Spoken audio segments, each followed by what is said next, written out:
Manipur Reader Channel na pumna muku taram nok sari ngasi gi oiba top state ke pawom dang lokhatuna miyam da pawdam jari citizenship law sogatpagi wahu oina Trinamool gi lusingba Mamta Banerjee na BJP gi MP Swapan bu solonsin dana thaman khre center na suksoi soi dana chana hanana ba thorang tawriba citizenship law sogatpagi wahu oina Trinamool Congress ki lusingbi amadi West Bengal gi Chief Minister Mamta Banerjee na ngarang state ki BJP gi MP Swapan Das Gupta bu Birbhum district laiba Vishwabharati University ki ka amada solon sinduna thamlaga warakre haina agency ki pauna phongdokli University asigi campus ta pangthokpa CAA saugatpagi mifamda MP Swapan Central Government na paikhalak leba anauba citizenship aina sibu saugatuna wangang ki haibagi charge da Mamta Banerjee na democracy khongauna bagi praman oina ngami haibagi matagum University asigi kada force thamjinduna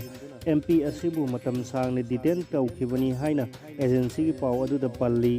lusingba Mamta gi thawong asibu district asigi BJP gi leader BBL Narasimha Rao na media gi kuthang da yaning da ba madi pen da phongdok khibaga loina na lusingbi asina state ta hingsabagi sakam lauba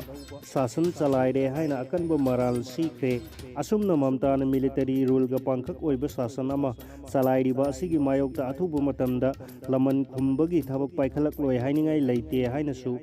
party gi lusingba sina media da thamki Mamta na ngami haibagi matagum saknairaba party gi dignitary amabu CAA saugatpagi maral da fajinduna thamkiba adubu yaningdaba utpa oina Mamta gi Trinamool Congress na West Bengal da